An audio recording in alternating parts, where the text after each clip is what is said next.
Vanishing Star by Jennifer Decker and Krish Vindy. Bye, Mom, Oliver shouted. I'm going swimming at Finn's house. I'll be back for dinner.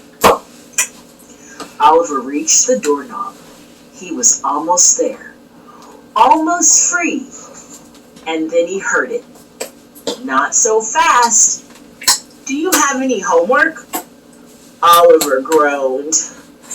Yes, he admitted, but I'll finish it when I get back.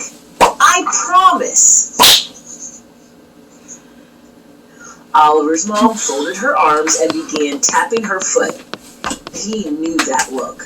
It was not good.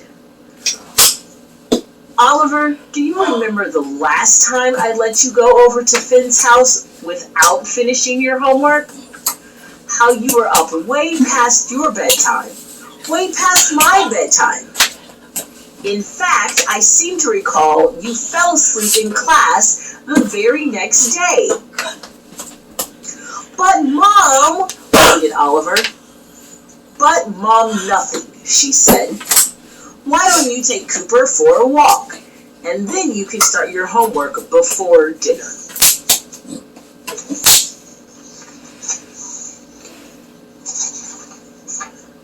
Sighing, Oliver looped the leash over Cooper's head.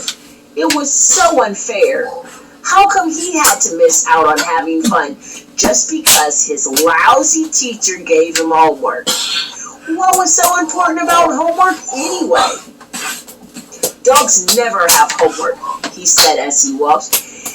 In fact, dogs don't have any responsibilities. You got it so easy, Cooper, and I'm cursed. The further they went, the more Oliver thought about the idea of being a dog. I know we're supposed to be the dog's masters, but who's really barking orders? You want to go for a walk, we take you for a walk. You want food, we give you food. And when you're done doing your business outside, who gets stuck cleaning it up? We do. I do.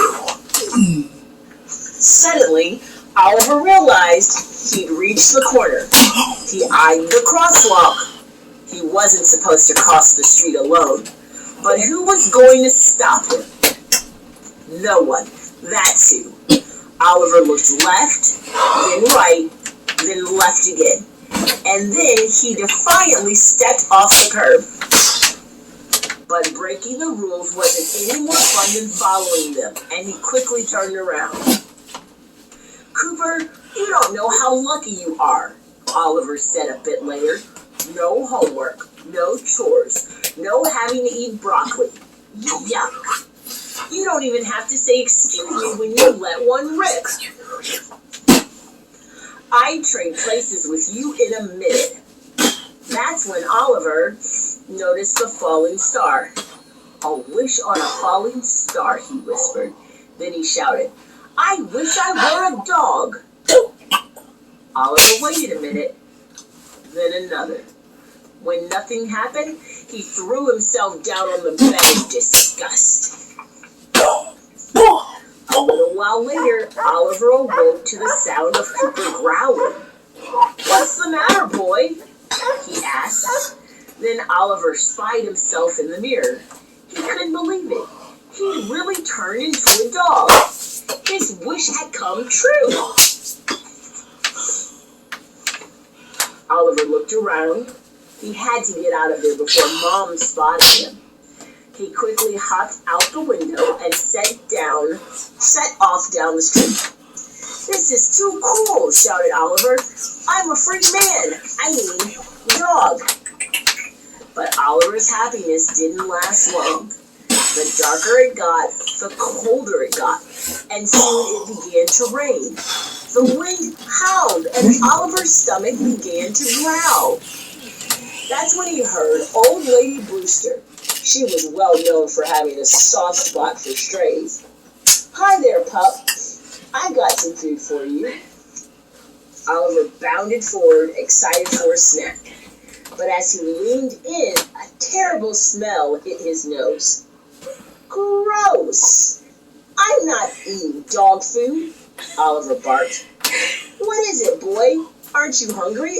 Asked the old woman. Oliver jumped off the front porch and headed home. Maybe somehow his mom would recognize him. But when he got home, he found his parents eating without him.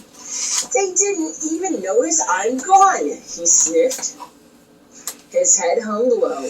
Oliver backed away from the window.